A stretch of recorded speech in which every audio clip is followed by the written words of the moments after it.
jugado juegos de estimulación cognitiva? A ver, les voy a, del grupo, les voy a enviar al finalizar la clase un librito de estimulación cognitiva para que ustedes empiecen a hacer ejercicio, ¿ya? Pero ahorita les presento para hacer una pequeña dinámica.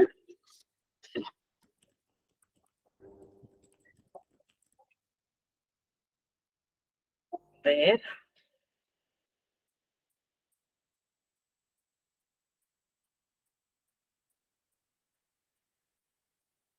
A ver, permítanme un ratito para que se vaya abriendo.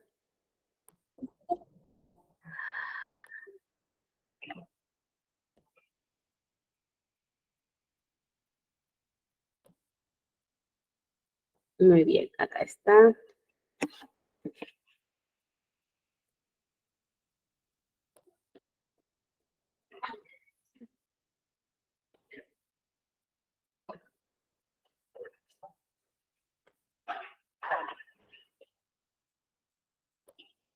Muy bien, vamos a ver de imaginación espacial.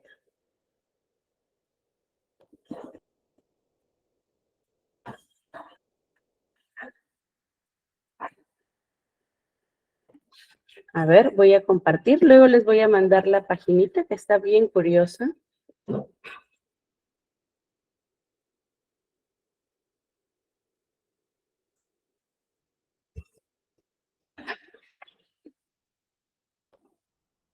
¿Ya? ¿Sí logran observar?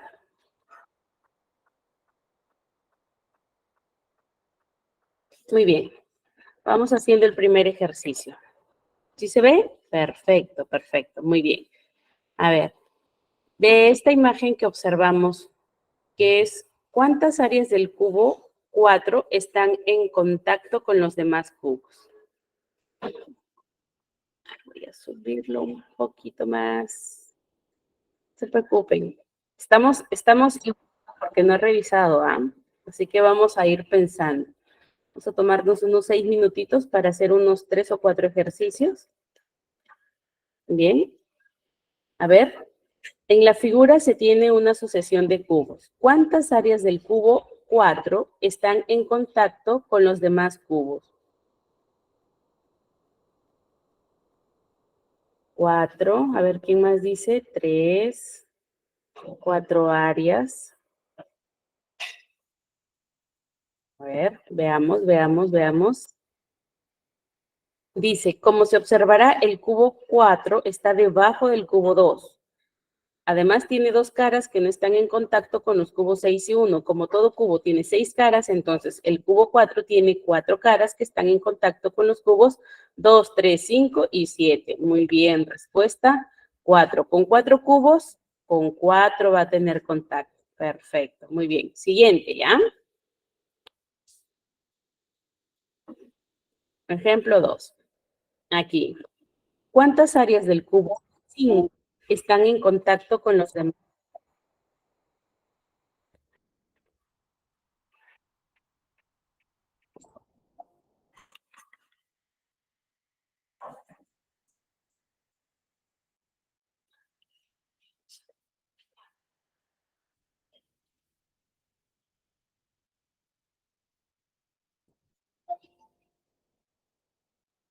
3, a ver, veamos. Ya, ¿y cuáles serían esas áreas que están en contacto? Sí, son 3. ¿Cuáles son? ¿De qué cubos están en contacto?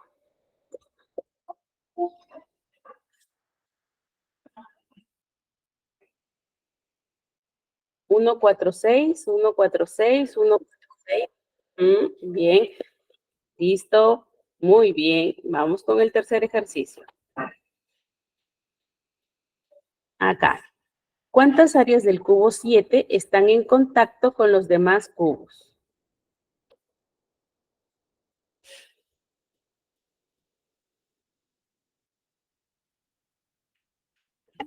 ¿Y con qué cubos están en contacto?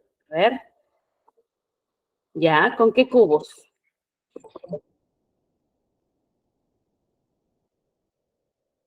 4 y 6. ¿Cuántas áreas del cubo 7 están en contacto con los demás cubos? 4 y 6. Sí. Detrás del 7, debajo del 2, está el 4 y detrás del 6 y el costado del 7, el 6. Muy bien, 4 y 6. Bien. Ahora vamos a hacer, todavía nos quedan 3 minutitos, vamos a hacer otro de conteo de superficies, ¿ya? Muy bien. Acá. Vamos a ver este ejemplo. ¿Listo? Indique usted el número de superficies que posee el objeto dibujado a continuación. Ese es el objeto. ¿Cuántas superficies tiene el objeto que vemos allí?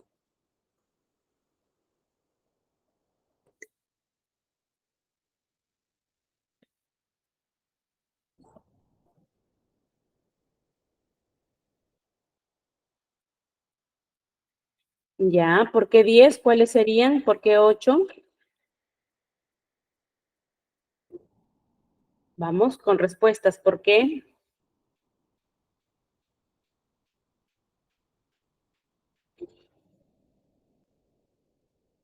A ver, sustenten sus respuestas. Mentira todo.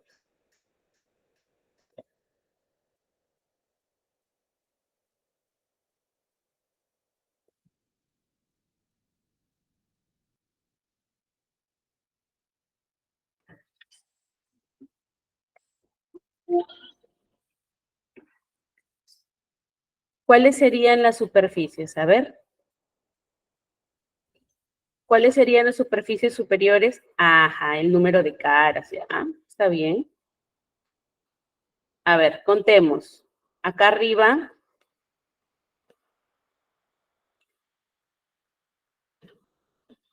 una superficie, 2, 3, 4, 5, 6, 7, atrás 8 y abajo 9 y 10, ¿verdad? Ahí les voy a poner la explicación. Todas las caras, incluso las que están tocando, cuentan como superficies. ¿Eh? Interesantes, ¿cierto? Ajá, nos hacen pensar. Sí, yo también cuando lo dije, eso solo tiene 1, 2, 3, 5. No contaba las del centro ni las de la base. Ujú. Muy bien, vamos con el último ejercicio. ¿Listo? Oh, se acabaron. Ya está, aquí hay más. Les comparto la página. Hay varios ejercicios aquí. ¿Ya? Miren, tienes de bastantes ejercicios, ¿ves? Fracciones, sumas, restas, parentescos, operadores matemáticos, ángulos, triángulos. Hay regular material. Ajá, ahí está. Sí, se utiliza memoria, razonamiento. Sobre todo los chicos cuando dicen, estoy aburrido, estoy aburrido. Ok. Podemos tener a la mano este tipo de ejercicios y los hacemos pensar, ¿no? Y se les acaba el aburrido. Muy bien. Ok. Empezamos entonces con nuestra clase. Comenten, por favor, desde dónde se conectan, que los trajo por aquí, por el chat, por favor.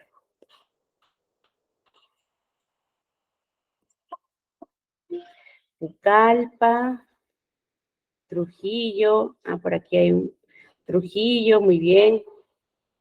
Desde Lima, Cañete, Huacho, Piura, mi tierra, Moquegua, Trujillo, Coyique, Lambayeque, Lima, Bolivia, lejos, lejos, Bolivia, Lima, Arequipa, también otro país, Arequipa. Lima, muy bien. Trimagua, Puno, buenos días, Lourdes. Ancón, Satipo, Lima, Trujillo, Ayacucho, Lima. Muy bien. Esa es la ventaja que tenemos de la virtualidad, ¿verdad? Que nos podemos contactar desde todo, desde cualquier lugar. No hay ahora límites para decir, ay, no encuentro cursos, no sé cómo entrenarme, no sé cómo capacitarme. Muy bien, muchas gracias. Cajamarca, uy, ya se vienen los carnavales. Noel, Oroya, perfecto. Uno, Cajamarca también, bien. Ok, entonces vamos a compartir desde dónde se están conectando. Vamos a empezar. Les voy a presentar la clase de hoy. Vamos a hacer una pequeña introducción de la psicología educativa, ya, sobre todo para entender cuál es la relación que tiene la psicología en la educación. Recuerden, por favor, no abran directamente su micro. Si quieren comentar algo, opinar, levanten la manita. Estoy atenta a lo que ustedes van escribiendo y levantando las manitos y les puedo dar el pase. Muy bien. Para efectos de mantener un orden y poder escucharnos, entendernos. Muy bien. Desde Chachapoyas, Jonathan, qué bonito. ¿Cómo está el clima por allá? Ayacucho, la ciudad de la fe. Muy bien.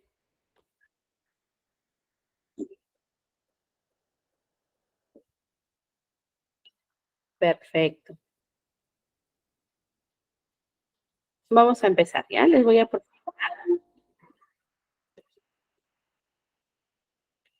¿Me confirman, por favor, si se observa?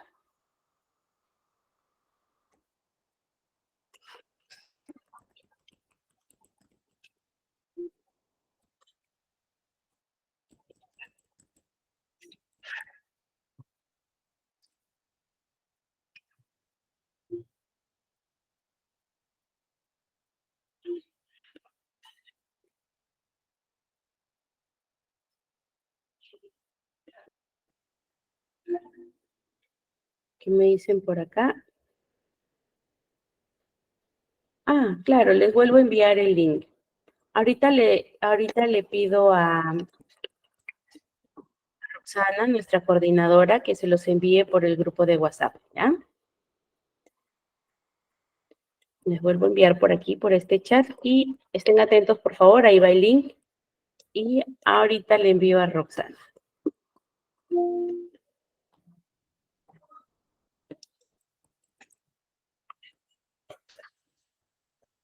Muy bien. ¿Listo? Ok. Reducida la presentación. A ver, está bastante grande. Allí, ahí está el 120%. Me confirmo por si se ve bien, se escucha bien. Con sus deditos arriba, ¿se escucha bien? ¿Se ve bien? Perfecto. Muy bien, muchas gracias por confirmar. Ahora sí vamos a empezar con nuestra clase. Listo. ¿Qué entendemos nosotros por psicología educativa? A ver, coméntenme. Lo primero que piensan cuando escuchan psicología educativa.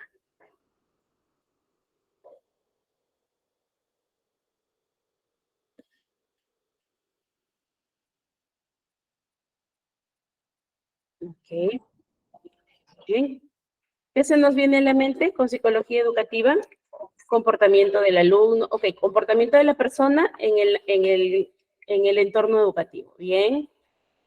Diagnóstico de estudiantes, forma comportamiento, investigar aprendizajes, apoyo emocional, problemas de aprendizaje, conductas, estudio de la conducta del contexto educativo, educación, ¿qué más?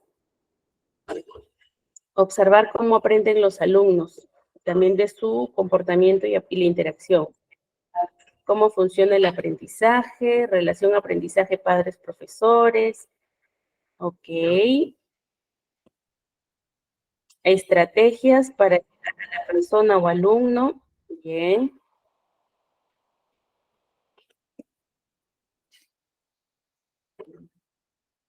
Muy bien. En esta sesión vamos a rendimiento académico, listo. En esta sesión vamos a introducirnos en el campo de la psicología educativa relacionada con la educación, ya, con la educación básica. Vamos a revisar conceptos claves.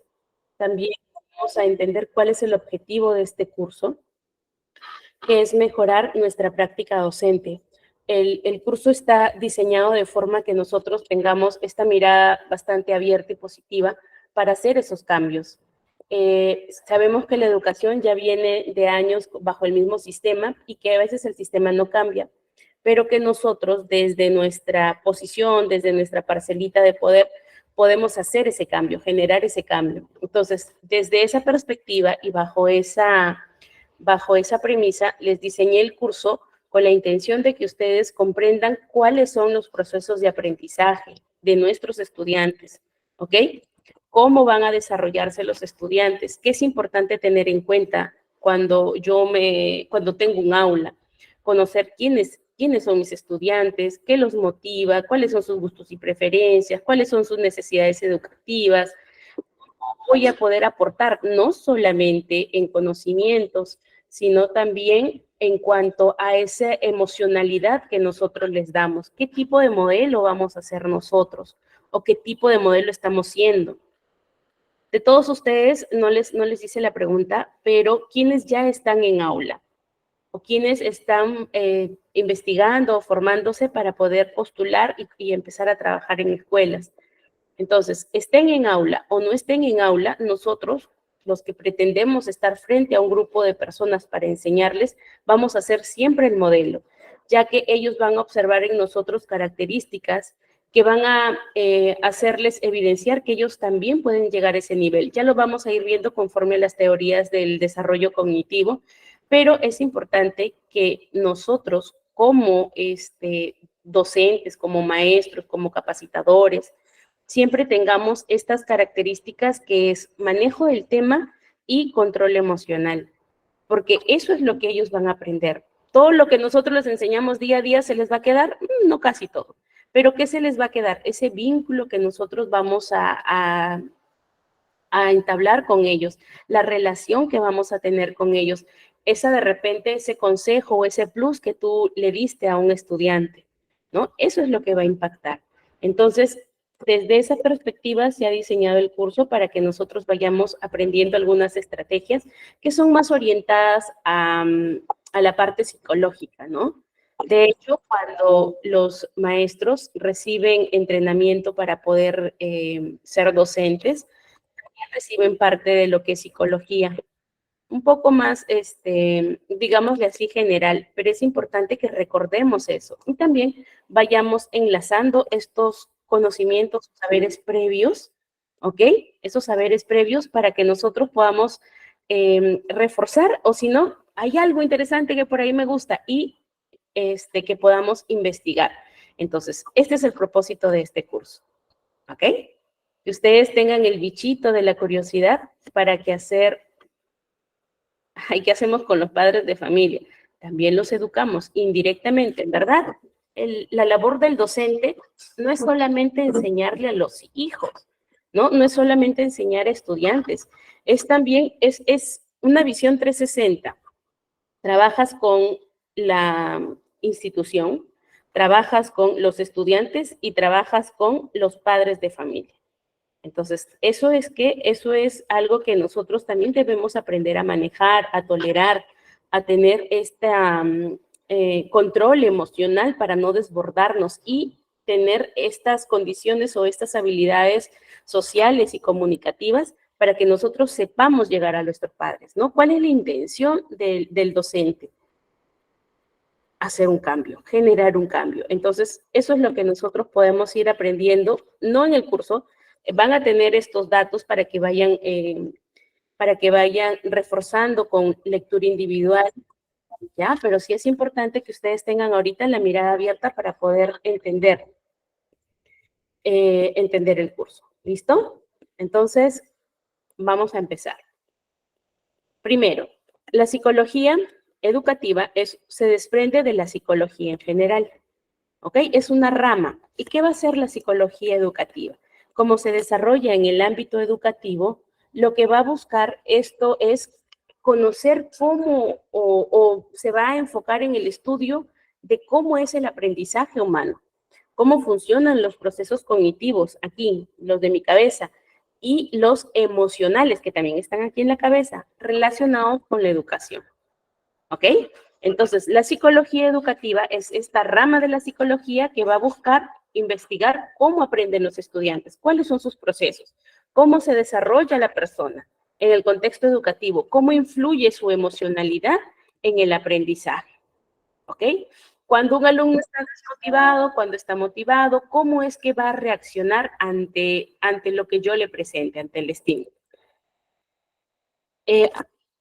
Luego, ¿cuál es el objetivo de este campo, no? El objetivo es que nosotros, como docentes, podamos comprender cómo es que se adquiere el conocimiento, cómo se desarrollan las habilidades y las actitudes, cómo se van formando. Y no solamente en la etapa educativa, sino a lo largo de nuestra vida, ya que nosotros no aprendemos solo en la escuela, todos los días, ¿cierto? Todos los días. Entonces, de esto es lo que se encarga la psicología educativa. Comprender cómo las personas adquieren conocimientos, desarrollan habilidades y forman actitudes a lo largo de su vida escolar y más allá. ¿Qué debemos tener en cuenta? ¿Okay? Nosotros debemos tener en cuenta, por ejemplo, temas o debemos estar mucho más perspicaces en cuanto a cómo es si están motivados, cómo va su desarrollo cognitivo. Mi estudiante va de acuerdo va de acuerdo a lo que se exige cognitivamente a su edad, va de acuerdo a lo que se exige motrizmente. Entonces, eso es lo que yo también debo tener en cuenta. No solamente el que esté motivado, sino si tiene las características o tiene las habilidades que se exigen en la edad en la que está, en la edad madurativa, ¿no? También debo tener en cuenta cuáles son estas diferencias individuales. ¿Por qué un chico de 10 años que ya debería tener mejor adaptada su capacidad de atención y concentración aún se distrae constantemente, ¿no? ¿Por qué no sabe trabajar en equipo? ¿Por qué suele tener estas dificultades al momento de formar grupos? ¿Qué está pasando? Entonces, mirar más allá, no ver solamente la conducta, ¿ya? No mirar solo la conducta, sino mirar más allá, ¿qué lo lleva a esa situación? Porque esta mirada nos va a hacer que nosotros reconozcamos si es que hay alguna red flag, banderita roja, acerca de una alerta, digámosle así, de qué puede estar alterado dentro del desarrollo evolutivo de la persona. Y de acuerdo a estas alteraciones, cuáles son sus habilidades y cómo yo puedo reestructurar o cómo yo puedo plantear el trabajo que voy a tener con ese estudiante, sin afectar a los demás estudiantes. Es complicado, ¿cierto? Pero no imposible. Nos toma un poquito más de trabajo, de tiempo. De hecho, el primer mes o cuando nosotros nos vinculamos recién con nuestro grupo de estudio, es importante que le demos fuerza a observar quiénes son, a que hagamos estas actividades donde nos permitan observar quién es mi grupo, cuáles son sus características, qué tipo de personalidad tiene, es introvertido, es extrovertido, ¿no? ¿Cuáles son sus recursos? Entonces, esto es algo que lo podemos hacer nosotros sin entrenamiento psicológico. Tú ves, entonces tienes ya tu listado de cuáles son las características que se deben tener de acuerdo a la etapa, entonces es más fácil que tú puedas realizar una evaluación. Y ahí viene lo que les menciono acá en esta parte del análisis, de la identificación, de la evaluación. Y es que es importante que yo me el tiempo de analizar cómo es que mis estudiantes procesan la información y cómo lo voy a hacer, qué estrategias puedo utilizar. Les digo, evaluación, voy a medir cómo están. No, los trato a través de juegos, por ejemplo, ¿no? Juegos, dinámicas. Recuerden que el aprendizaje está basado en el juego. Mucho, la parte lúdica, la parte didáctica tiene mucho que ver para que los estudiantes puedan sentirse atraídos, ¿no? Sí, exacto. Mediante los juegos nosotros podemos ir observando. Claro está que tú tienes que tener tu checklist o tu listado de cuáles son las cosas que estás midiendo, ¿no? Por ejemplo, yo voy a observar a un niño en una escuela de pongamos, de 3 años, de 4 años. Entonces, ¿qué voy a observar? Por ejemplo, dificultades en la conducta. Me dice, no, el niño no se adapta. Ok, ¿qué voy a observar? ¿Se hace berrinches frecuentes? ¿No? ¿Qué más puedo observar? Puedo mirar si el niño tiene explosiones emocionales, se enoja, tira las cosas, hace rabietas, ¿verdad? Golpea a sus demás compañeros, muerde, pega, araña. Si yo le doy una indicación, ¿la sigue o ignora mi indicación o la instrucción? Respeta límites, entonces, sí, a través del juego. ¿Ok? Hay cierta resistencia. Resistencia es cuando escucha la indicación, te entiende la indicación, pero se resiste a hacerlo, ¿no? Se ríe, se mueve de un lado a otro, vuelves a vincularte con el niño, dices, ¿me entendiste? Clarificas, ¿no? Y no, sí, pero no lo quiere hacer. Hay una resistencia, también es una indicación. Cómo no obedece, cómo yo también, parte de que yo también me evalúe, cómo le doy la indicación. Hablo mucho, mucho, mucho y no digo nada, o puntual la indicación que yo le doy, ¿no? Entonces, eso es lo que yo puedo observar respecto a la conducta. ¿Qué más puedo observar? Interacción social a través del juego. Okay, ¿qué puedo ver? Se involucra en el juego, se aísla, quita los juguetes, participa en el juego, ¿verdad? Tiene poca interacción social. Entonces, yo voy observando cuáles son las características de mis niños, ¿no? De repente, si alguien va y se le acerca a darle una muestra de afecto y lo rechaza o no sabe cómo reaccionar, entonces yo también tengo que ver si es que responde o no responde el afecto, o si comparte o no comparte emociones. Eso puede, por ejemplo, darme un indicador de que puede estar atravesando por algo de que no identifica emociones, no hay, hay poca vinculación en su entorno de casa, por lo tanto no sabe cómo adaptarse a la escuela. Sí, hay que ir mirando todo eso. Tira los juegos y le dice, ok, hora de recoger y no sigue indicaciones. Ya te diste cuenta que es un niño con el que vas a tener que lidiar o con el que vas a tener que clarificar más las pautas y hacer un poco más de trabajo para que se pueda adaptar al grupo que sí sigue instrucciones, ¿verdad? Niños que no socializan, sí. Entonces, todo esto corresponde a que yo sepa qué es lo que debe tener un niño a esa etapa, a esa edad, el análisis. ¿Ok? Si yo voy, me siento y hablo, tuve un profesor así que no le importaba si nosotros hablábamos, conversábamos, entendíamos. Él llegaba, dictaba su clase y se acabó, hizo su trabajo. Su trabajo solo era dictar, no hacía nada más. Y eso pues no genera vínculo. Y si no genera vínculo, tampoco aporta para el aprendizaje. Le juro, en serio, no se aprendió nada de allí. ¿Por qué? Porque no se vincula. Es como si tuvieras un robot que te lee un teleprompter, te lee unas diapositivas y no hay nada más. Entonces, también hay que hacer una revisión de quién es mi público y otra revisión de qué estoy haciendo yo. ¿Listo? Vamos por el análisis primero. Entonces, una vez que ya analicé, ya revisé, ya miré quién es, identifico, ¿no? Identifico quién es mi grupo de estudiantes. ¿Qué factores van a influir en que estos muchachos se motiven y que ayude a mejorar el rendimiento? El rendimiento, perdón, que dice, en la hora de juego es donde la MI se puede acercar a ellos. Claro, durante las sesiones también, porque el trabajo, al menos en nivel inicial, el trabajo se hace netamente de cara a cara, ¿no? Te sientas con los niños, te rodeas con ellos, vas dando las indicaciones, y vas estructurando el tiempo que vas a trabajar con él, tiempos de juego, tiempos de lonchera, tiempos de clases, tiempo de actividades, nuevamente tiempo de juego. Entonces tú vas estructurando, el niño se adecúa. Siempre que tú tengas un horario dentro de él, no tienes que decirle a esta hora vamos a hacer tal cosa, sino que en la repetición de las actividades los niños se van haciendo de una rutina. Y para los niños, en este caso, las rutinas son muy importantes porque les permiten tener la sensación de control o de anticipación. Entonces el niño, Miss, vamos a comer lonchera. No, no toca lonchera, todavía yo estoy desesperado. Y le decimos, no, recuerda, primero es el saludo, primero es el juego, dejamos nuestras cosas, conversamos un poquito, hacemos otro poquito de tarea y luego cuando yo doy la indicación de la lonchera, viene la lonchera. ¿Cierto? Y así están los primeros días. Luego ya la siguiente semana el niño ya sabe, ¿no? Sabe más o menos a qué hora, sabe cuál es la rutina. Viene el juego, corren un ratito, luego viene la tarea y después viene la lonchera. Entonces ya tiene una estructura, ¿ok? ya se acostó, claro, hay una línea de tiempo, exacto. Entonces, mientras se mantenga esa estructura, vamos a poder ir controlando estas desmotivaciones o estas pérdidas de atención de mi estudiante. ¿Listo? Eso es en la infancia. En la niñez, ¿cómo vamos a hacer? También los niños ya en primaria ya tienen un horario, ¿verdad? Ya están mejor estructuraditos. Ya tienen su horario, saben de qué hora se va a trabajar, qué cursos se van a trabajar, qué material debe llevar a la escuela, qué te toca para el siguiente día. Entonces, está mejor estructurado. En inicial también hay un horario, pero lo maneja más la madre, ¿no? En primaria ya lo va manejando el mismo estudiante y en la secundaria ya definitivamente el trabajo es completamente del estudiante, ¿verdad?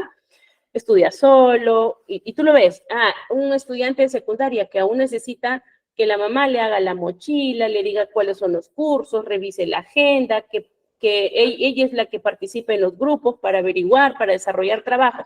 ¿Qué estamos viendo aquí? No hay autosuficiencia, ya hay un problema, ¿verdad? Ya hay una dificultad. El niño no está haciendo o no está desarrollando sus habilidades de autonomía, que esa al final es lo que se busca. Entonces, eso es lo que yo debo permitir, que el chico se equivoque, que aprenda de esto, pero tengo que hacerlo mediante la identificación de las necesidades, del análisis de quién es mi grupo. ¿Bien? ¿Qué más? ¿Qué me va a permitir esto? Pues que yo vaya haciendo, diseñando mis estrategias de manera que se adapten a que pueda mejorar mi práctica, pueda mejorar la forma en cómo enseño. Entonces, la evaluación y el diseño de estrategias pedagógicas me va a permitir que mejore el aprendizaje. Cuando hablamos de atención, nos referimos a que debemos atender esta diversidad que hay en el aula, ¿ya? Puede ser que yo no tengo identificado que tengan ningún problema, ninguna condición que requiera una adaptación curricular, pero de repente mis chicos, unos son más visuales, otros son más kinestésicos, otros chicos aprenden mejor si escuchan, otros aprenden más en trabajos colaborativos. Entonces, yo tengo que ver esa diversidad, atenderla. ¿Para qué? Para que yo pueda adaptar también mi trabajo. No es que todas las veces lo voy a hacer, sino que vaya mixteando la forma en cómo voy a realizar el trabajo, para que todos puedan ser incluidos dentro de la dinámica o dentro de del tema que voy a trabajar. A ver, Miguel dice, a mí me tocó lidiar con una mamá controladora y no supe qué hacer. El niño tenía miedo a la autonomía. Sí, en realidad allí hay que trabajar con la mamá. Cuando suceden estos casos, es difícil que la mamá o que los padres, no solo es la mamá, vamos a referirnos a los padres o cuidadores. Ay, perdónenme un ratito, hay personas que quieren entrar y vamos a admitirlas. Ya hay madres que no, padres o cuidadores que no pueden dejar a los chicos, ¿no? Y esto no es de ahorita, o sea, viene de tiempo, viene de cosas que de repente se les hizo difícil de manejar. Entonces, lo que hay que buscar allí es que los padres vayan entendiendo que es necesaria la autonomía, porque si no, terminan los chicos en la secundaria y ya están esperando que les digan qué hacer, qué estudiar, o de repente su rebeldía en la adolescencia dice, no estudio nada porque no estudio. ¿Por qué? Porque no tiene esa capacidad de tomar decisiones. Y la forma en cómo va a manejar la oposición a esto es rebelándose. ¿Ya? No te preocupes, Irene.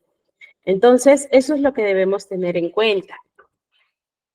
Te decía al comentario que habían puesto allí de qué hacer con los padres. Muchas veces cuando tenemos estas situaciones podemos ayudarnos, por ejemplo, del departamento psicopedagógico o de la psicóloga educativa, si no existiera departamento psicopedagógico, para que en estas charlas o estos cursos que dentro de todas las escuelas hay de escuela para padres, ¿verdad? O como le llamen dentro de sus instituciones, pues planteen estos temas, planteen esta realidad para poder trabajar talleres. Entonces, como les digo, el trabajo en la parte docente, en la parte educativa, no solo es con los estudiantes, también trabajamos con los padres y hay que involucrarlos. A veces muchos padres lo hacen por desconocimiento, no es que sean malos o que quieran, ¿no? Es por desconocimiento, es por el exceso de amor, ¿no? El exceso de protección. Y nos puede ocurrir a nosotros, que queremos hacer todo, todo queremos hacerles a los niños o a los hijos, ¿no? Pero lejos de hacerles un bien, estamos causando que ellos no vayan logrando sus habilidades de independencia, de toma de decisiones, de resolución de conflictos, que son importantísimas para que ellos puedan adaptarse a la parte social, ¿ya? Lo vamos a ir viendo también a medida que vamos desarrollando las teorías cognitivas y las teorías de sociales, y vamos a ver también las teorías motivacionales, ¿ya? ¿Qué más? ¿Qué más debemos tener en cuenta? Ya hemos pasado por el análisis, la identificación, la evaluación, la atención a la diversidad que tenemos dentro del aula, y la quinta es la promoción. ¿Y promoción de qué? El que nosotros podamos promover un clima positivo en el aula, que sepamos cómo manejar conflictos, que enseñemos a ellos también a manejar los conflictos, ¿ok? Tiene que ver mucho de los acuerdos que yo llegue al inicio de mi año escolar, ¿ok? Algo que venía aprendiendo con las demás personas que también llevaban el curso es, me decían, en muchas escuelas ya lo que hacemos es que los mismos estudiantes planteen cuáles son sus acuerdos de convivencia, ¿sí? Sus acuerdos de convivencia, no reglas. Y justo esto es el concepto que venía cambiando, ¿no? Como les digo, desde mi instrucción era normas y reglas de convivencia, ¿no?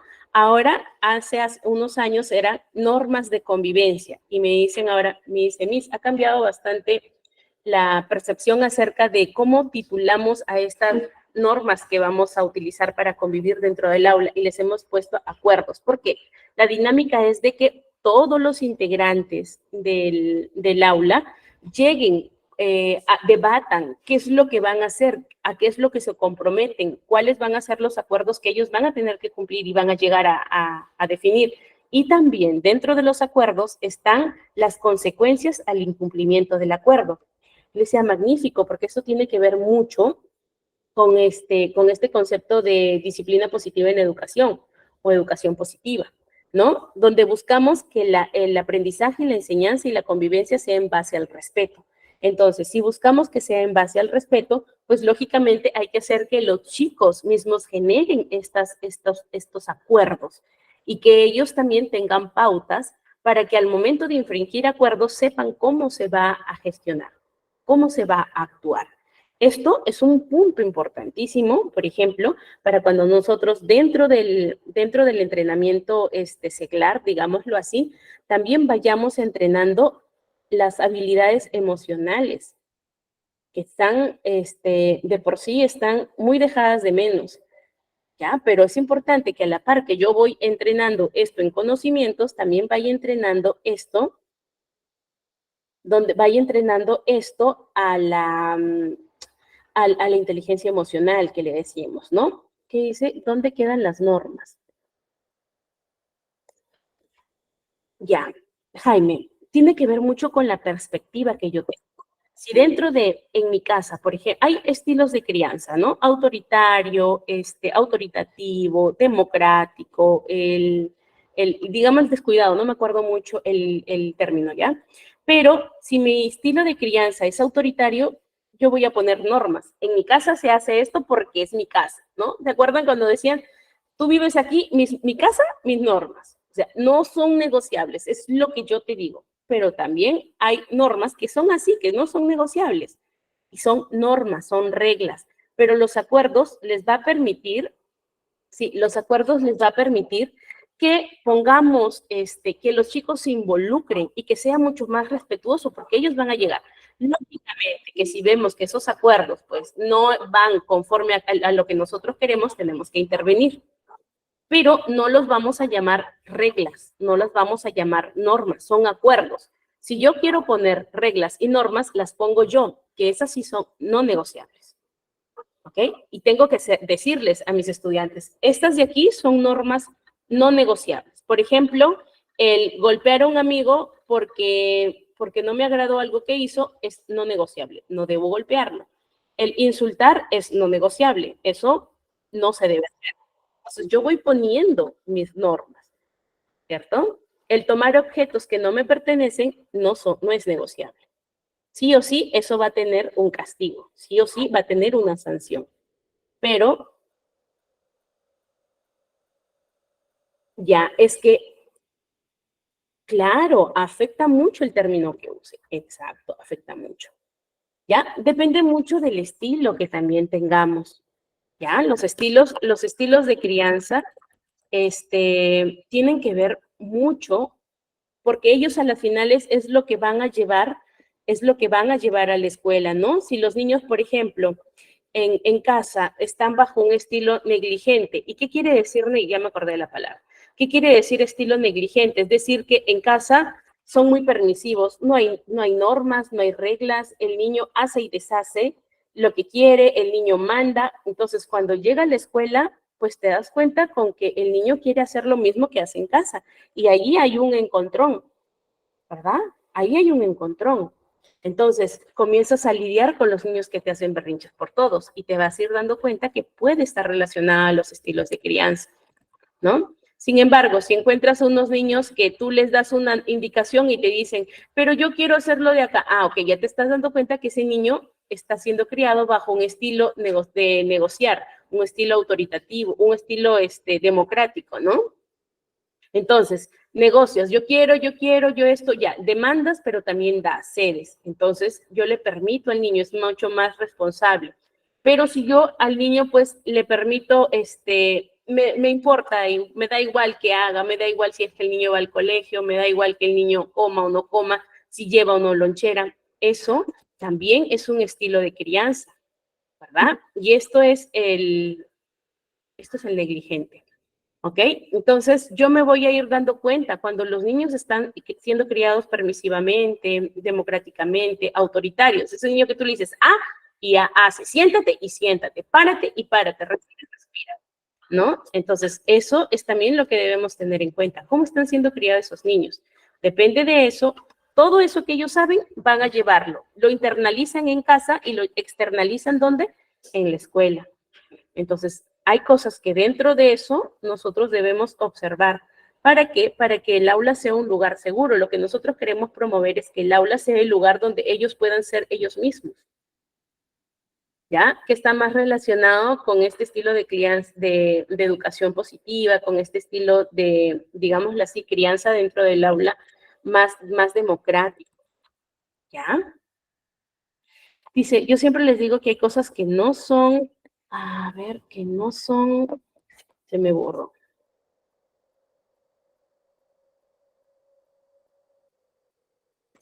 Se me fue tu comentario.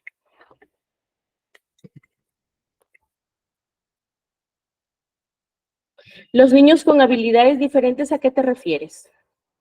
¿Que no pueden aportar a los acuerdos? Tienes que ver cuál es su habilidad. Si está considerado con una necesidad, está considerado con una discapacidad, tienes que ver cuál es su discapacidad para que el CONADIS le pueda dar un cartón, un identificación de discapacidad y esté incluido dentro de las escuelas. Va a ser motora, visual, síndrome de Down, trastornos del neurodesarrollo con TEA y ¿qué más? Discapacidad intelectual, leve o moderada, que es lo que pueden incluir dentro de las escuelas, ¿no? Entonces, que si es su discapacidad visual, no significa que no funcione su cerebro. Si es su discapacidad motora, no significa que no pueda llegar a acuerdos. O sea, tienes que ver, la discapacidad es solo una condición. Hay que evaluar qué puede y qué no puede hacer. Nada más hay que conocer eso, qué puede y qué no puede hacer, ¿no? Si de repente es su problema de aprendizaje, su deterioro cognitivo es moderado, entonces yo tengo que adaptar, ahí sí, hay un trabajo adicional que se hace incluso, bueno, en Perú hay una institución que se llama SANE, ¿ya? Que es los que se encargan de hacer las visitas a estos estudiantes identificados para ver cómo va su evolución, cómo va su desarrollo. También este personal hace el entrenamiento, por ejemplo, con los profesores para poder trabajar las adaptaciones curriculares, para hacer las evaluaciones, sus informes, la identificación de necesidades. Entonces, va siendo mapeado.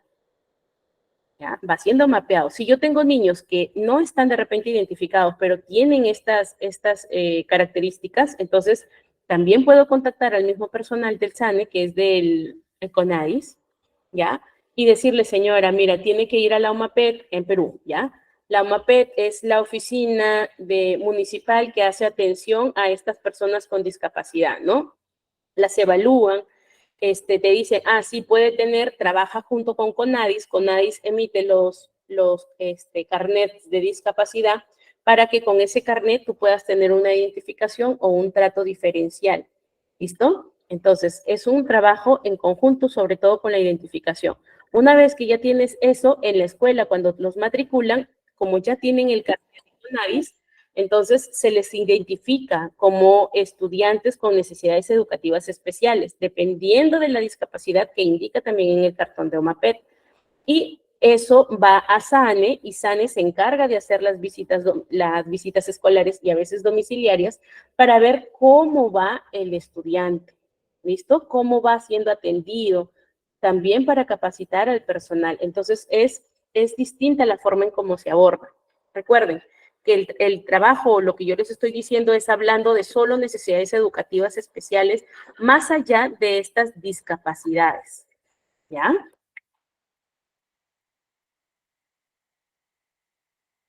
Ya, Lourdes, si tú ves que dentro del aula ya tienen indicadores de autismo, sí sería bueno hablar a los padres y decirles, ¿no? Señora, hay indicadores que me hacen pensar o sospechar de que el niño pueda tener, no autismo le dices, que el niño pueda tener algún retraso en su desarrollo neurológico. Y sería mejor que lo evalúe. Dice, ¿a dónde debo ir? Quienes se van a encargar de hacer los descartes de los trastornos neurobiológicos o neurológicos van a ser doctores que sean neurólogos, neuropediatras o psiquiatras. ¿Ok? Un psicólogo le ha hecho la evaluación. No, no te va a ayudar. Un neuropsicólogo te va a ayudar en el abordaje, te va a ayudar en la identificación, pero no te puede dar el diagnóstico definitivo. En Perú está regulado que los únicos que pueden dar diagnósticos definitivos de trastornos del neurodesarrollo son la parte médica, psiquiatras, pediatras o neuropediatras. ¿Listo? En especial los neuropediatras o neurólogos. Muy bien. ¿Qué más? Hay padres que se niegan a aceptar, sí, es parte de, la resistencia es parte de, hay cierto rechazo, pero es importante hablarles con base, ¿no? Hay algunos que te van a decir, no señora, mi hijo no tiene ninguna discapacidad. Está bien, no hay que tratarlos con esa discapacidad, pero hay que,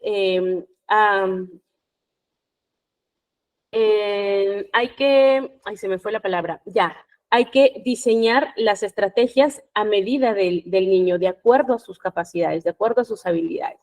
A la par, hablar pues derivarlo a psicología educativa, al psicólogo o a psicopedagogía, para que ellos se encarguen de hablar con los padres, ¿no? Ya ellos tienen las estrategias o las herramientas para poder convencer a los padres o negociar las evaluaciones, sobre todo si esas condiciones están afectando su desarrollo dentro de la escuela y afectan también al grupo, ¿ok? Diagnóstico de TEA y TDAH, puedo trabajar y buscar mis herramientas con estos niños, sin embargo, cuando entran a otros cursos con otros docentes no hay apoyo. Sí, definitivamente.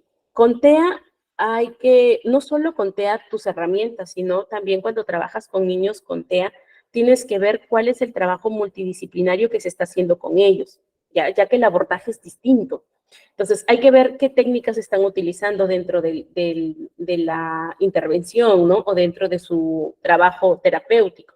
Entonces, ¿qué están trabajando? ¿Cómo le están ayudando? De repente están lidiando con problemas de conducta, con lenguaje. Entonces, eso tienes que estar también en conversaciones con los padres y sobre todo con los terapeutas para que puedas saber qué trabajo se está haciendo a la par, para que tú también refuerces dentro del aula.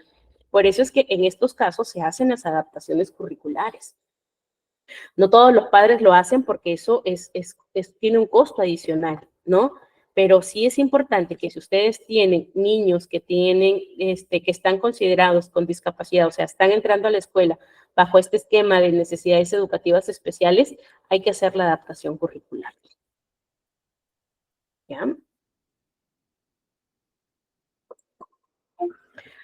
No se les puede decir que no porque estamos bajo la ley en que en las escuelas se debe promover la educación inclusiva. ¿Ya? Sí, el autismo sí. Condición le dicen, pero sí está considerado dentro de lo que se identifica como necesidades educativas especiales. La psicóloga le dijo, pero ya pasó un año y nada, de manera que se le puede exigir. ¿Podrías hablarlo o podrías reportarlo para que puedan atenderlo, hablarle? A veces no lo hacen por los costos, a veces porque no quieren aceptar la situación, pero enfócalo, señora, si no se atiende, pues no, el niño no va a tener mejoras. O sea, hay que cambiar este concepto de que a más temprana edad se puede identificar cualquier retraso o cualquier condición del niño, va a ser más fácil y más temprano y mejor la evolución del niño. Por lo tanto, eso es lo que debemos decir. Señora, no se preocupe si le sale bien o le sale mal, si tiene alguna condición. Mientras más urgente atendamos esto, más rápido se va a salir de esto, por la plasticidad que tiene el niño, ¿ok? Por esa maleabilidad que tiene el cerebro para poder trabajarlo a temprana edad.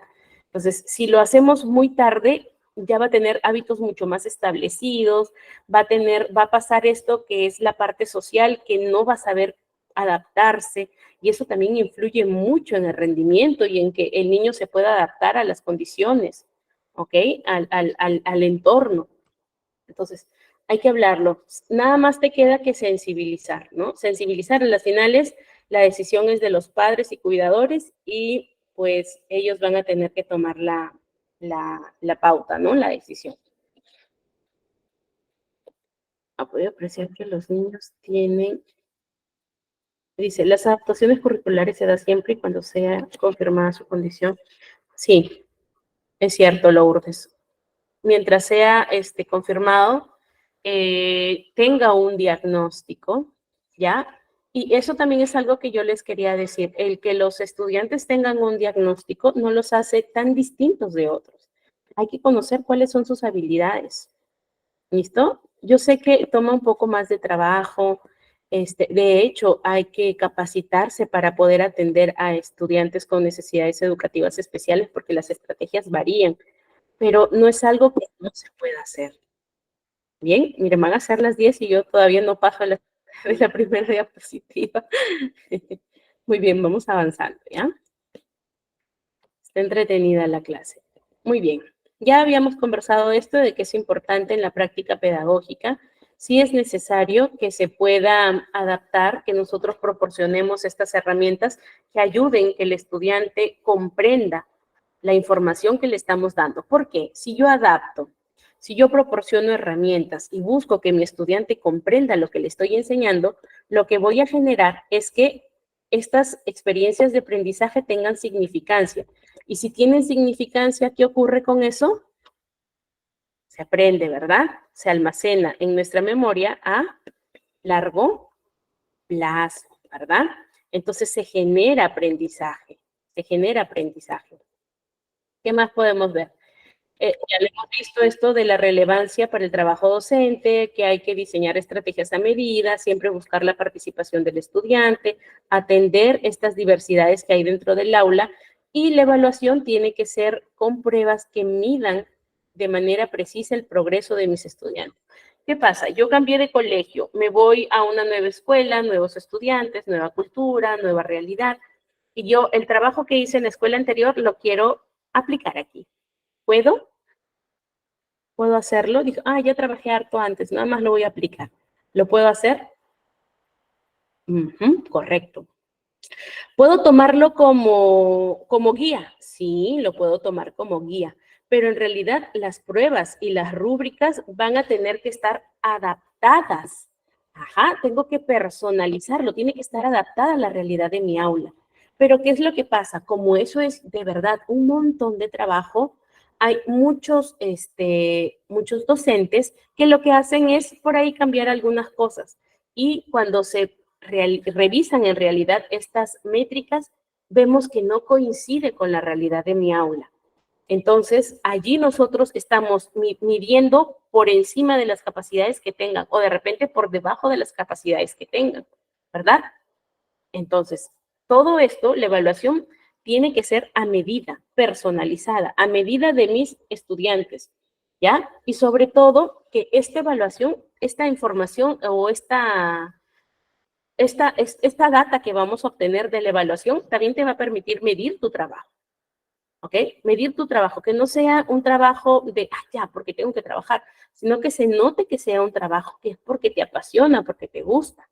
El educar no es ni bien remunerado, ni reconocido, ni atendido, pero esto queda en segundo plano cuando en realidad lo que haces lo haces por amor, lo haces porque te apasiona, ¿ok?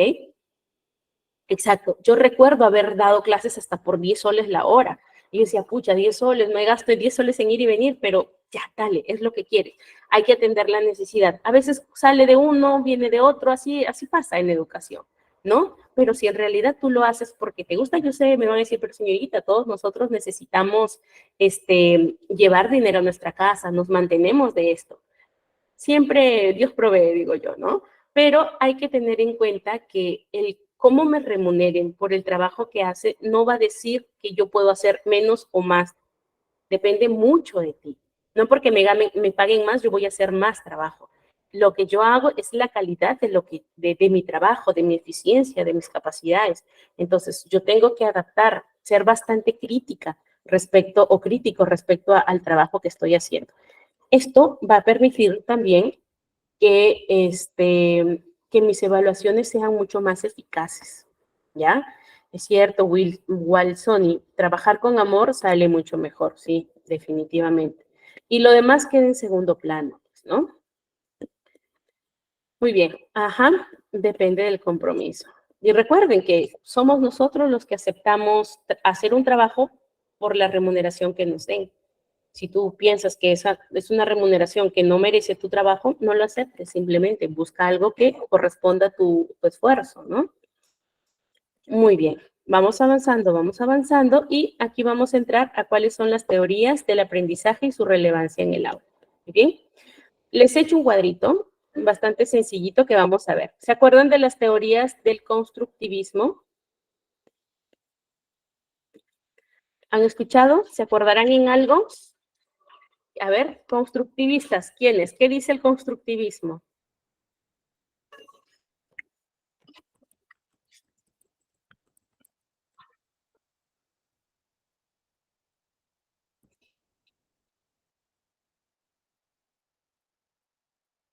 Ajá, muy bien, Luis Ángel, bien, Piaget, Yesenia, Jaime. Sí, la teoría del constructivismo habla acerca de que el proceso de aprendizaje es activo, o sea, siempre va a estar cambiando, y sobre todo que el mismo estudiante va a usar sus herramientas para construir el aprendizaje, su propio aprendizaje. Por lo tanto, es importante tener en cuenta que este tipo de conocimiento se va a dar siempre por la interacción, el entorno y las personas que participan en el entorno. Entonces, ¿quiénes hablan acerca de la teoría del constructivismo? Piaget, Vygotsky, Ausubel, Brunner también, ¿no? Entonces, ellos lo que van a buscar es que a medida que interactúan puedan aprender. ¿Cuál va a ser la aplicación del aula de estos conceptos constructivistas? Fomentando el aprendizaje significativo a través de actividades que puedan desafiar a los estudiantes. Yo tengo en mi aula chicos que son bien críticos, muy analíticos, les gusta leer, les gusta participar, armar debates. No me pierdo este salón, porque es allí donde yo puedo iniciar conversaciones, dar temas, postular o tener posturas contrarias la una a la otra y debatir. ¿Verdad? Y esos debates generan mucho aprendizaje. Los chicos van construyendo, van diciendo si creen esto, si no creen, entonces se forma bastante el criterio. En mi aula, los chicos, tengo que empujarlos para que lean, no importa, si tenga que empujarlos para que leas, genero debate, ¿verdad? O busco que los muchachos vayan investigando, que vayan construyendo el aprendizaje. ¿Qué sabemos de esto? ¿Verdad? Les doy información. Ahora, ¿qué saben de esto? Entonces, vemos saberes previos, tú les puedes participar la información y ellos nuevamente trabajan en colaboración diciendo qué aprendieron ahora, qué sabía y qué no sabía, qué era correcto de lo que sabía y qué no era correcto de lo que sabía. ¿Cierto? Teoría del constructivismo. Luego viene la teoría de la... En el aprendizaje social, Bandura nos habla o nos hace énfasis en que los chicos siempre parte del aprendizaje de nuestros estudiantes es mediante ¿mediante qué? El modelaje, mediante la observación. Muy bien, Jessica, muy bien, Jaime. Mediante la observación. Por lo tanto, el modelo, o sea, nosotros, lo que les decía al inicio, ¿no? Nosotros, lo que ellos puedan ver en nosotros, proyectar en nosotros, va a replicarse en ello a través del concepto de la autoeficacia, es decir, ay, la profe cómo enseña, yo también quiero enseñar, la profe explica de esta forma, los chicos van a ir copiando cómo explica, mi compañero, qué bonito expone, qué bonito sus cuadros que hace, yo también me esfuerzo por hacer los cuadros que hace. Teoría del aprendizaje social. Las interacciones, el modelo, lo que yo logro observar de otro y veo que son características que yo tengo y y que puedo desarrollar, entonces yo lo hago. Dentro del aprendizaje social, Bandura no solo nos dice, todas las personas van a aprender solo lo bueno. No, también así como se aprende lo bueno, se puede aprender lo que no es adecuado para uno, ¿verdad? Entonces, aquí tiene que ver mucho con lo que ya tienes formulado o pensado o aprendido acerca del constructivismo y viene la teoría del aprendizaje social de que es que los chicos puedan ir discriminando qué es adecuado para ellos y qué no lo es, qué necesitan y qué no necesitan. ¿Ok? Entonces, ¿cómo podemos nosotros aplicar este concepto de la teoría del aprendizaje social? Pues vamos a buscar dentro del aula modelos a lo que los chicos puedan seguir. ¿Cómo los voy a obtener? Con trabajos colaborativos. ¿Quiénes van siendo líderes dentro de mi aula? ¿Quiénes van aportando? ¿Quiénes van leyendo? ¿Quiénes saben un poquito más? Entonces, a ellos los voy a tomar como pequeños modelos dentro del aula y tú vas a ser el modelo a seguir, ¿verdad? El docente es el modelo a seguir, pero también dentro de las interacciones van a encontrar submodelos o modelitos, digo yo, ¿no? Entonces, ellos también te van a ayudar para que los estudiantes vayan adquiriendo nuevos conocimientos, desarrollando nuevas habilidades y sobre todo fomentemos, ¿ya? Sobre todo fomentemos esta cooperación y trabajo en equipo. ¿Listo? Y luego vamos a la tercera parte, a la tercera teoría, que es la de la motivación, que es súper importante tenerla y manejarla, que son conceptos de Maslow, de Brunner, de Heisberg, de Adler. Entonces, ¿qué es lo que nos dicen ellos? Ellos destacan que mientras más motivación interna tengamos, mejor va a ser el proceso de aprendizaje. Es decir, que mientras más me atraiga lo que voy a aprender, mientras más sea de mi interés, más disposición voy a tener para aprender. Mayor motivación, mayor atención, mayor concentración, mayor aprendizaje, ¿verdad? Más. Si es un tema que, por más, yo estoy motivada para aprender, pero el tema no se me hace atractivo, entonces mi motivación va a decaer, ¿verdad? Va a decaer. Entonces, lo que la teoría de la motivación habla es que nosotros como docentes debemos aplicar estrategias, sí, que nosotros debemos aplicar estrategias como, por ejemplo, uso de recompensas, aplicaciones de castigos, premios castigos, castigos positivos, negativos, gamificación, sobre todo para mantener el interés. Pero esa es la motivación externa. También debemos tener estrategias para poder desarrollar la motivación interna. Ya en la siguiente clase vamos a ver de a qué nos referimos con esta motivación interna. ¿Ya? Exacto, la intrínseca, esa que es súper importante. Si tú no tienes esa energía, ese motorcito, vas a estar siempre llevado. Es como que en la marea y vas así, te dejas fluir, ¿no? Que te lleve a donde sea. Pero si tienes ese motor interno, esa energía y tienes una meta, tienes un objetivo o tienes valores, Entonces, sabes a dónde vas a llegar. ¿Listo? Lucía dice, impulsar a una persona a trabajar hacia una meta. Sí, impulsar a trabajar para alcanzar objetivos, pero también aprender a amar y a valorar el proceso, ¿no? Que te lleva a cumplir la meta. No te preocupes, Sara. Las clases quedan grabadas, así que por allí puedes revisar. No se preocupe. Entonces, eso es lo que habla, de lo que habla la teoría de la motivación. Ya lo vamos a ir desarrollando en el transcurso del curso. Muy bien. Vamos a poner en práctica, nos alcanzó el tiempo, vamos a poner en práctica un poquito de lo que hemos estado viendo ahora. ¿Ok? Miren, en esta parte de las diapositivas, como ustedes ya los tienen, hay unas actividades, ¿ya? Hay unas preguntas abiertitas que las vamos a ir realizando, ¿ok? Voy a quedarme aquí en el esquema para que nosotros podamos poner en práctica algunos ejercicios, algunos principios. ¿Muy bien? Muy bien. Les pregunto, mediante un ejemplo, o vamos a aplicar una de las teorías, ¿ya? Mediante un ejemplo, vamos a aplicar, por ejemplo, el aprendizaje constructivista en el aula. Entonces, ¿qué debo hacer primero? Si yo quiero aplicar el constructivista en el aula. Primero voy a poder plantear actividades de observación y de exploración, ¿cierto? Entonces, ¿qué tema querríamos enseñar? A ver, eso me hace fácil. Ya, lo de las plantas. ¿Ya? Ahí siempre pongo este ejemplo. Entonces, voy a empezar a llevar a los estudiantes, ¿ya? Voy a empezar a enseñar, a llevar a los estudiantes al jardín, por ejemplo, de la escuela. Supongamos, oye, mi jardín no tiene escuela. Ya, busco una estrategia, ustedes me van a ir dando de aquí opciones para poder enseñar a través de la observación el tema de las plantas.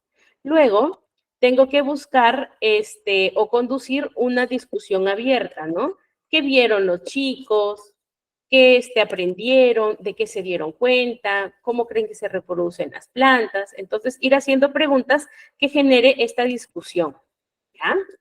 Como tercer paso, voy a buscar la construcción del conocimiento. ¿Y cómo voy a hacer esta construcción del conocimiento? Voy a medida que nuestros estudiantes van compartiendo sus ideas, yo voy guiando, como hacían lo que hacemos al principio, ¿no? ¿Qué entienden de psicología educativa? Van lanzando sus ideas en lluvia de ideas y vamos descartando o vamos modelando las ideas, ¿verdad? Y haciendo un solo consenso. Es lo mismo. La construcción del conocimiento es mientras comparten, sus ideas, vamos guiando la discusión hacia conceptos que ya son más científicos o de repente conceptos claves como ¿por qué son verdes las hojas? Ahí puedo hablar acerca de la fotosíntesis, por ejemplo, ¿no? De la germinación, ¿de qué más hay? De la polinización. Entonces, yo puedo ir explicando de manera bastante sencilla estos conceptos para relacionarlo con lo que lo hemos visto en el jardín, pero con explicaciones científicas, o sea, que no sea solamente lenguaje simple, sino que tenga relación con la parte ya introductoria del tema.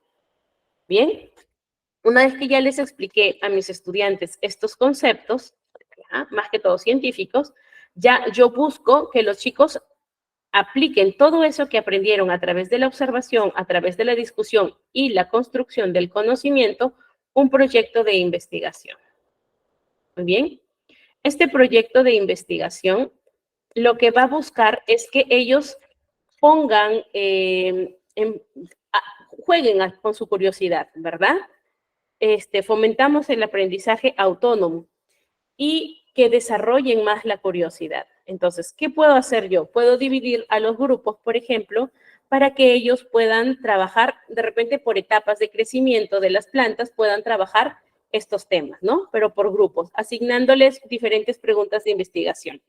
Entonces, puede que un grupo pueda investigar sobre cómo es que se nutren del agua las plantas, otro partes de la planta, otros el cultivo y cuidado de las plantas, otro sobre los frutos, u otro cómo es que se germinan las plantas, ¿verdad? Y así sucesivamente. Entonces, al final tengo a varios grupos que abarcan distintos temas de una misma raíz, ¿no? De un mismo tema en general.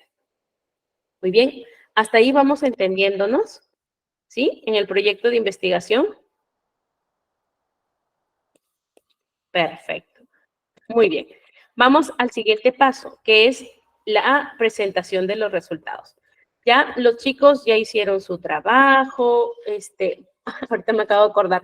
Hay algunos, por ejemplo, en inicial que trabajan el mismo tema, pero les piden que hagan con una media panty, ponen arenita, ponen semillitas de trigo, ¿verdad? Que germinen. Y luego les piden que lleven su muñequito, que normalmente es una carita con pelitos, ¿verdad? Y que lo muestren, cómo se germinó. Y los niños están curiosos de saber. Eso es una forma de enseñar previo de cómo se germina. Cuando los llevas ya, por ejemplo, a la primaria, ellos podrán recordar o ustedes les dirán, ¿no? ¿Han germinado alguna vez una plantita o algo? Entonces, evoquen a ese recuerdo y tengan algo de conocimientos previos. Entonces, con esto ya vamos a ir al proyecto de investigación. Una vez que los chicos investigaron, ya construyendo sus conceptos, vamos a la presentación de los resultados. Y en esta parte de presentación de los resultados, cada grupo va a explicar lo que aprendió o sus hallazgos. Entonces, durante las presentaciones, los demás compañeros deben hacer preguntas acerca del tema. ¿Listo? Y van a también hacer de repente alguna puntuación, me refiero a que aportar algo o de repente relacionarlo con lo que ellos han investigado. Esto tiene sentido por esto. Entonces, también podemos hacer eso. Si es que los alumnos no están en capacidad de hacer, de enlazar los conceptos, eso es labor ya del maestro cuando nosotros hacemos la reflexión y la síntesis. ¿Listo? Entonces, al final de la lección vamos a llevar una reflexión de todo lo que hemos aprendido, vamos a enlazar los conocimientos aprendidos y vamos a pedir que nuestros estudiantes pues también vayan dando sus propios comentarios acerca de la actividad, de lo que aprendieron, en parte de conocimientos de cómo se da las plantas y también cómo es que mejoraron o trabajaron en equipo. Entonces, es importante atender eso, cómo se relacionaron, cómo les fue trabajando en equipo, para ir conociendo también sus experiencias, ¿ya? Para ir viendo qué es lo que cómo es que ellos van aprendiendo, si se les hace fácil. Una pregunta, ¿cómo sería en cuanto al nivel superior? Parecido, bajo el mismo esquema, ¿ok? Trabajas observación, exploración, incluso para que puedas anticiparte al tema, puedes decirles o puedes regalarles una bolsita con semillitas. Yo recuerdo que hicieron eso conmigo. El profesor fue profesora de ciencias, nos regaló una bolsita chiquita de cartoncito y habían varias semillitas y eran distintas semillitas y nos puso un mensaje como que sembremos esto y le demos amor, ¿no? El amor que tenemos por nosotros le demos a nuestra plantita. Entonces nos dijo qué tierra hay que comprar, qué maceteritos, dijo botellas, latas, lo que sea, pero hagan su macetero. Entonces yo ya estaba en tercera secundaria. Nos dio esto, sembramos nuestra planta al inicio de año nada más, al inicio de año, y como antes empezábamos las clases en abril, como en junio, en julio, por ahí ya la planta estaba germinadita, ¿no? Entonces llega la clase y nos dice, ¿recuerdan que antes de la clase, ¿recuerdan que al inicio les regalé unas semillitas? Sí, muy bien, van a traer su plantita. Los que no hicimos la tarea de sembrar las semillitas estábamos en apuros. Y allí la profesora también, pues, ¿no? Creo que la mitad del salón trajo sus plantitas y la otra mitad nomás nos miraban así, avergonzados, ¿no? Por no haber hecho. Estoy en un colegio de mujeres. Entonces la profesora dijo, ya me suponía que esto iba a pasar. Entonces nos agrupó de pareja. Y cuando no tenían plantitas o no alcanzaba, ella traía sus maceteritos. Entonces nos dio esto y comenzó ya con los que habíamos experimentado desde la germinación. Entonces empezaba con estos conceptos, ¿no? ¿Qué observaron de la germinación? ¿Al cuánto tiempo salió el tallo? ¿Qué salió después? Y iba haciendo así la presentación hasta que llegó a la investigación. Y con la investigación nos volvió a dar material para que nosotros pudiéramos armar clases ya de distintos temas. Trabajas bajo el mismo esquema, el esquema no cambia, lo que cambia es el contenido, más que todo la dificultad del contenido y la forma en cómo lo tienen que presentar. Entonces, bajo el mismo esquema, nosotros podemos utilizarlo en primaria, en la media, entre quinto y sexto, y en secundaria. ¿Ok? Lo único que va a cambiar es la dificultad del material o la terminología que van a empezar a utilizar. ¿Listo? Dice, es como desarrollo que se realiza en la clase. Ah, claro. Sí, hay que prever. Yo mucho me acuerdo de esa profesora porque dije, oye, y de ahí decíamos, Miss, ¿cómo que desde inicio de clase? Y si es que ya quería hacer esto siempre y se me pasaba. Entonces, cuando empezaron, dije, no, voy a hacer esto. Hizo esta clase, éramos tercero, 7 secciones. Con las 5 secciones que ella trabaja, 4 secciones que ella trabajaba, perdón, hizo la misma clase.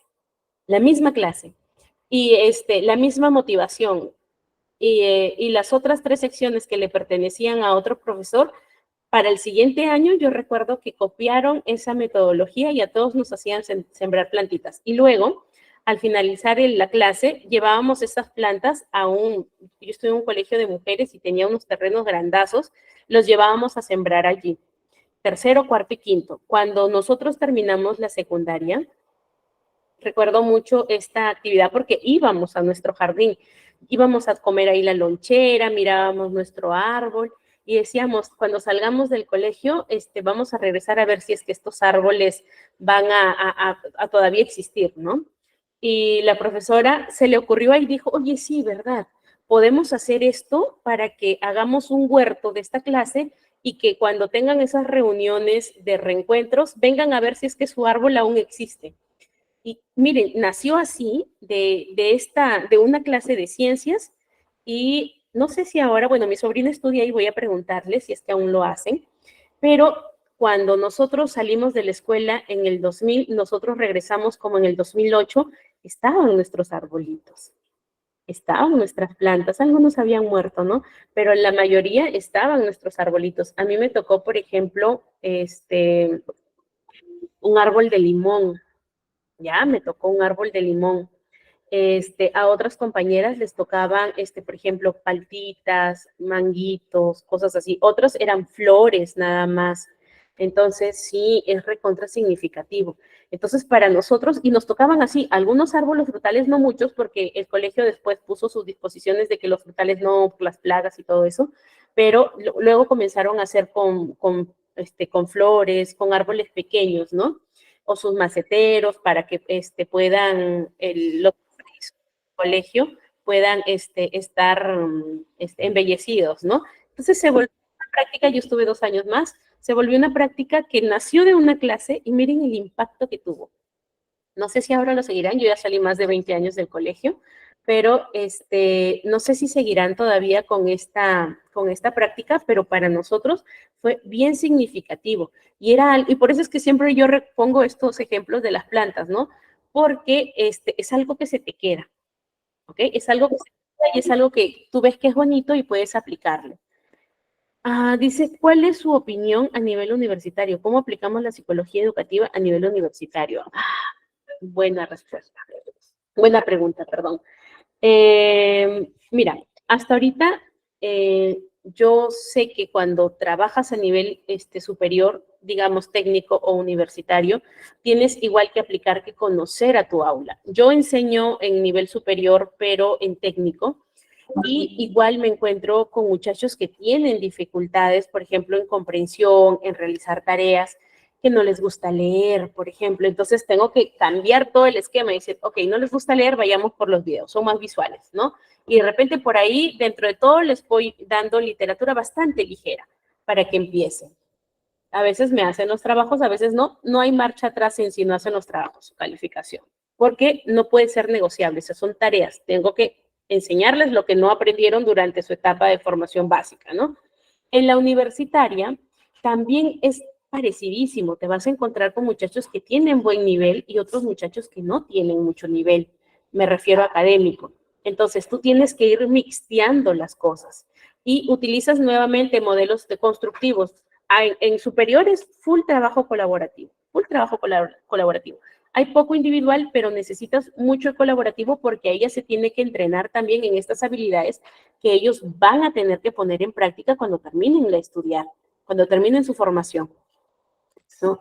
Entonces, es como les digo, la teoría va a ser la misma para los niveles que nosotros enseñemos. Lo que va a cambiar es la estrategia. ¿Cómo es que yo voy a aplicar esta estrategia en tal nivel? ¿Cómo me va funcionando? Y también recuerden que las estrategias se van modelando, se van adaptando. Entonces, yo puedo ir replicando algunos conceptos o algunas estrategias, pero tengo que ver si mi público responde ante esto. ¿Ya? Responde ante esto. ¿Qué más debes tener en cuenta para el nivel universitario? Nunca vayas menos, nunca vayas de menos. O sea, si tu nivel de tus estudiantes, este es tu promedio, ¿no? De tus estudiantes, nunca vayas por debajo. Siempre ve al promedio. ¿Por qué? Porque eso te va a ayudar a que los chicos que están debajo les exijas ir arriba. Y a los chicos que medio los mantengas por un tiempito, pero también les vayas subiendo el escalafón, o sea, les vayas pidiendo más. Luego les vayas pidiendo más. Eso va a hacer que tus alumnos, los que están con menor rendimiento al promedio, no la vean como inalcanzable, ¿ya? Que lo vean como una valla a la que sí van a llegar, que van a superar. Y los que están en promedio, que no se aburran, porque eso suele pasar. Los chicos, escucha, me aburro, el profesor no me da nada, no me enseña. Entonces, te están retando. Y siempre buscar esta retroalimentación abierta, ¿no? Siempre preguntar, chicos, ¿qué les pareció mi clase? Sus comentarios son muy importantes para yo poder mejorar. ¿O qué les gustaría que enfocara la clase, ¿no? Te van a decir, Miss, no haga nada. Ah, sí, ahí son relajadazos, ¿no? Pero si tú les dices, ¿cómo? Mire, voy haciendo esto. Yo me acuerdo mucho en mi último grupo de instituto, eran la mayoría muchachos, solo una chica. Y pues eran bien bandidos, bagazos, bagazos. Y o sea, me refiero al trato, ¿no?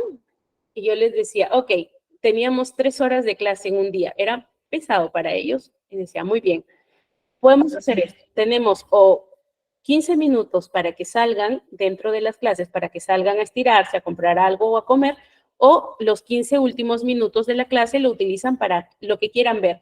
Preguntas capciosas, cosas de fútbol, sus videos actualizados, chistes, no sé. Y eso también me permitía que yo vaya viendo cuáles son sus gustos y preferencias. Entonces, eran algo de 10 alumnos, entonces uno por clase iba poniendo. Y eso también los motivaba que ya Miss, la clase, apúrese que cabe para poner mi video, para poner lo que quiero hacer, ¿no? Entonces ya los íbamos rotando, hemos estado 17 semanas, por lo tanto, sí se han tratado casi 2 veces por clase en poner cosas que a ellos les gustaban. Y eso también me permitía que yo vaya conociendo quiénes son y vaya adaptando la motivación que iba a utilizar al momento de introducir mis clases, ¿no? Les enseño psicología general. Entonces, a raíz de eso, yo ni siquiera lo había planteado, pero surgió del momento y dije, ok, esto me va a servir para que yo pueda ir conociendo quién es mi público. Porque te ven psicóloga y dices, la primera resistencia, no me muestro como soy porque si no me va a decir quién soy, ¿no? Que es la idea errada de cuando tienen un psicólogo al frente. Entonces yo me mostré como una alumna más, pero quien les iba guiando, ¿cierto? Sí, hay que vincularse, hay que vincularse. Entonces esto nos permitió, yo me sentaba con ellos, me reía con ellos, hacíamos preguntas capciosas, yo también les llevaba juegos. Entonces, por clases les llevaba, por ejemplo, juegos de razonamiento o Tetris o estos juegos de armar, les llevaba, por ejemplo, los bastones que se usan con niños. Ya, la siguiente clase les voy a mostrar algunas fotos, ¿ya? Les llevaba bastones y ustedes los vieran. El más aburrido de mi aula era el que más, Miss, ¿qué ha traído? Y armaba bicicletas, armaba carros, armaba cosas y, ok, aquí está, así funcionan estos chicos. Y tuve otro grupo que eran mucho más tranquilos, habían 2 mujeres, 3 varones y habían 2 chicos que eran de educación inclusiva en superior. Entonces era distinto. Primero trabajé de que me dijeron, ¿no? Mira, estos chicos ya llevan un tiempo estudiando, pero los dejan siempre de lado a estos muchachos que están en educación inclusiva, ¿no? Que tienen este diagnóstico. Ok, entonces lo primero, empecé a hablar con ellos, veía cómo se interrelacionaban, luego aproveché unas horas en que llegaba más temprano y trataba de relacionarme con ellos, ¿no? Y se prestó una situación en lo que se burlaron de sus compañeros y dije, ok, esta es la oportunidad, no la dejo pasar. Y comencé a hablarles acerca de la inclusión, acerca de la tolerancia, el respeto. No les miento que esa lección no hice nada de lo que tenía planificado trabajar respecto a lo que me tocaba según mi sílabos, ¿no? Trabajé netamente la parte emocional, la parte de trato y ahí al toque, con estrategias para decir, ok, vamos a hacer estos juegos, vamos a hacer estas dinámicas y vamos a empezar a trabajar esto para que mis otros estudiantes entiendan lo que era tener una discapacidad intelectual y que entiendan cómo es vivir la vida desde esa posición, ¿no? Que hice un juego de roles. A raíz de eso, cambió también la interacción de mi aula. Sí es cierto que presentan ciertas dificultades y que en los trabajos no van a funcionar, no son tan funcionales como quien no tiene estas dificultades, pero me ha tocado tener una alumna que tenía todas las habilidades y era floja. Igual no hacía, y más bien los que tenían esta condición trabajaban más que ella. Entonces, justo eso yo les fui mostrando, ¿no? Entonces, esto me permitió que también los chicos se conozcan. Yo les decía, son 3 años que van a estudiar. La idea es que ustedes terminen en grupo. Son 3 años que se van a conocer, por lo tanto, tienen que lidiar con todas estas cosas que vienen detrás del estudio, ¿no? La personalidad, la interacción, los límites que tienen que ponerse, el trato, los roles que van a asumir. Entonces, es importante. Les van a ocurrir situaciones en las que ustedes van a tener o deben dejar de lado su clase para trabajar esta parte que es la parte emocional. ¿Okay? No tengan miedo de hacerlo. Es importante porque es aquí donde ustedes van a vincularse con los alumnos. Y es aquí donde ustedes van a ser su modelo. Van a ser su modelo y los van a apreciar y los van a mirar como guía, ¿no? Esta persona me puede guiar. Entonces, sí es importante que nosotros también tengamos un poquito de tiempo en este espacio de estas actividades que son recreativas, que nos van a ayudar a fortalecer ese vínculo, sin romper el límite de maestro-alumno. ¿Okay? No sé si te sirve mi experiencia. La verdad, nunca me había puesto a pensar en lo que me preguntabas, pero lo que sí sé es que la técnica funciona a todo nivel. Cambias la estrategia y el abordaje, pero la técnica te funciona a todo nivel. Igual, recuerden que nosotros desde que nacemos hasta que morimos aprendemos. Muy bien. A ver, hay algunos comentarios por aquí.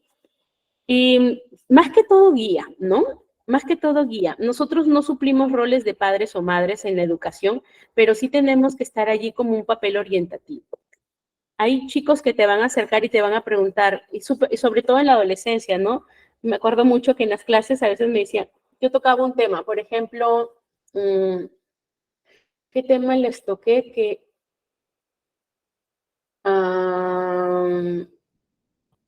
ya me acordé. Estábamos hablando acerca de los paradigmas, de las creencias que tenemos, de los esquemas que nos solemos plantear y cómo estos influyen en la forma en cómo nosotros nos comportamos.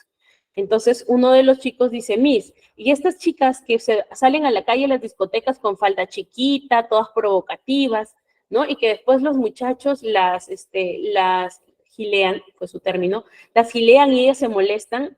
Y yo les digo, ya, y seguían conversando, entramos en discusión y le digo, ¿y quién te da el derecho? Pues, ¿no? De que si la chica sale así, tiene un cartel que dice, tócame, tienes el derecho de tocarme por vestirme así. No, Miss, pues yo no estoy hablando eso, me decían, ¿no? Y le digo, a ver, entonces, ¿qué estás hablando? ¿Por qué viene a colación eso? Sí, es que las mujeres deben vestirse más recatado, según tu percepción. Pero estamos en un país libre, ya veníamos a discutir un poco eso, ¿no? Y al final me dice, entonces, Miss, las mujeres se pueden vestir como quieran. Las mujeres se visten como desean. las mujeres muestran lo que desean y la forma en cómo se comportan, dicen y hacen va a darte una idea de quién es esa persona. No la vas a juzgar porque se viste, porque de repente lo hace porque sale a la discoteca y quiere divertirse y es su forma de divertirse. No las podemos juzgar por una acción, pero sí lo que dicen, lo que hacen, lo que hablan, lo que piensan y te manifiestan, te va a dar un esquema o un panorama más general para que tú puedas tener o concebir una idea de cómo es una persona. Me decía, no, nunca había visto eso. Y mi enamorada a veces quiere salir así. Y yo, ya ven, por ahí viene la cosa. Es que el comentario va por el hecho de que tú estás con este diálogo de vida de no seas tú, ¿no? Yo me quiero poner, no seas tú, eso no se pone. Tienes que ponerte una blusa que te tape el cuello. No, faldas cortas, olvídate, ¿no? Pantalones pegaditos, no, eso es de mala mujer. Entonces ahí viene con el diálogo de vida de decir, no seas tú, sé lo que yo quiero que tú seas para quererte. Entonces ya con esto no puedo dejar de lado mi parte de psicóloga y le decía, esto trae más cosas atrás.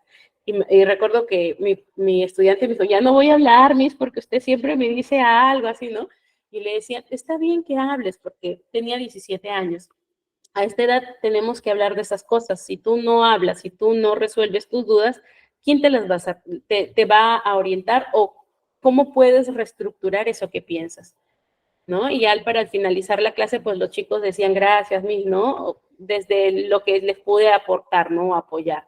Sí, entonces hay que cambiar con esos estereotipos. No le dices estás mal, sino que vas por el lado de hacerlos analizar, ¿no? De hacerlos, de ver también cuáles son sus esquemas, qué aprendieron, qué les enseñaron, ¿no? ¿Qué aprendió inconscientemente también? Entonces, es importante que nosotros nos demos ese espacio para poder no solo enseñar conocimiento, sino también trabajar esta parte afectiva que está muy relacionada con la parte de la educación y el aprendizaje. ¿Listo? Nos hemos pasado 4 minutos, discúlpanos, Roxana, se nos fue la hora. A todos ustedes, muchas gracias. Nos estamos encontrando el día jueves, perdón. Eliana, tienes la manito levantada, dime.